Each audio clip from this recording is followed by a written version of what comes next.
Hi everyone, I'm here again in the European Parliament, Strasbourg week, and a lot happens here in terms of the way the European Union makes rules, laws and regulations for the UK. But one of the important things that you also get to see is some of the words from those who are important in the hierarchy of the European Union, and one of those men is Michel Barnier. Now, Michel Barnier is the person who has been appointed by the European Council to undertake the negotiations with David Davis on Britain leaving the European Union. He is in charge of a team, a pretty large team, that has so far been negotiating backwards and forwards with David Davis's Department of exiting the European Union.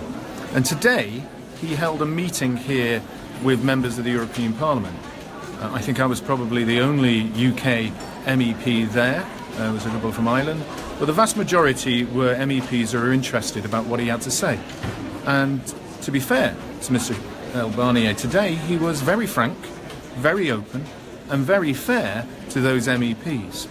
To begin with, he made it clear that it is the EU's stance that they would prefer to have a Norway-style agreement with the European Union. I can understand that, because in the Norway style we accept their rules. We also have elements of immigration. We also have payments that have to be paid in.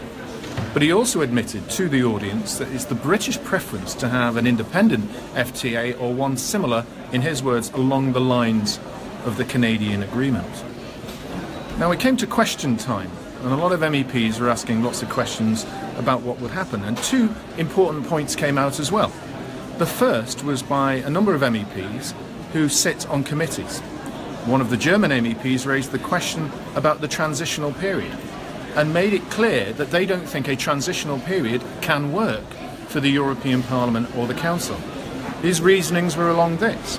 So far, many of the committees have actually already budgeted to spend money, in this committee's instance, about space travel, space investment, and looking about the new technology connected with that.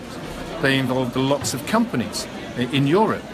And the UK, he says, has committed to money now and in the future to being involved in that space programme.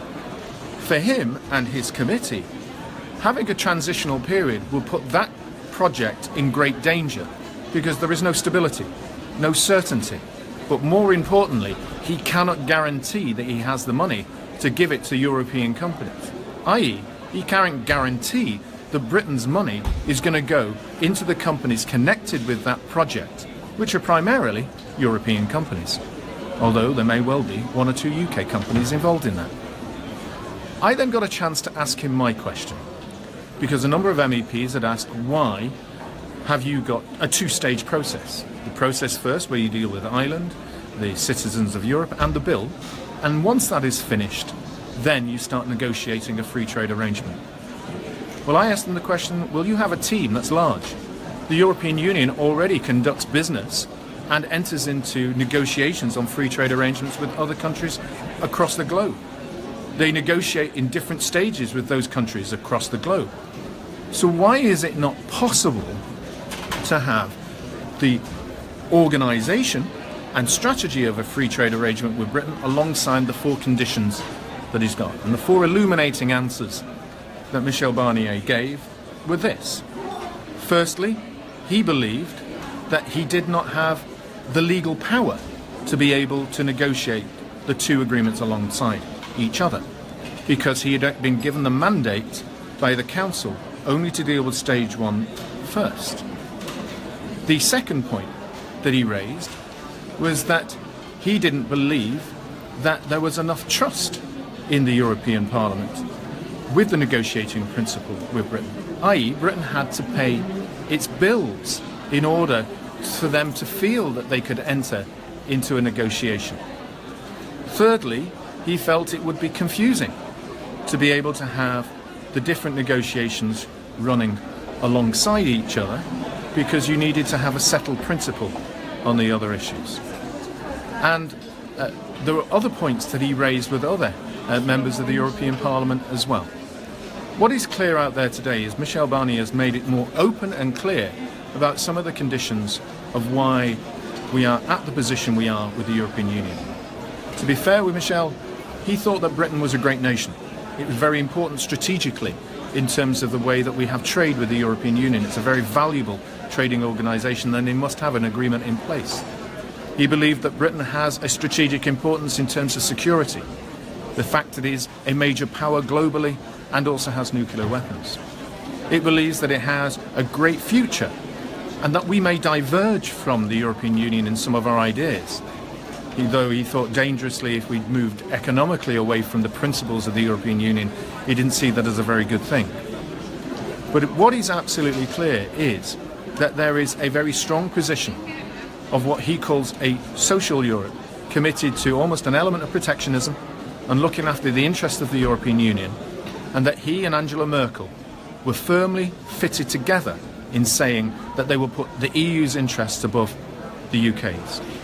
My take on this is that if the UK was able to persuade the Council of 27 or other countries within there to see the sense of running a negotiated free trade arrangement alongside the four principles they want to seek, then that could be achieved, and we could move to a position where this process would end much more quickly.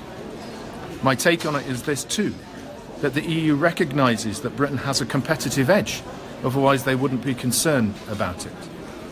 But my also recognition by those MEPs in there, and also by Barnier, is that they want to get this over and done with as soon as possible.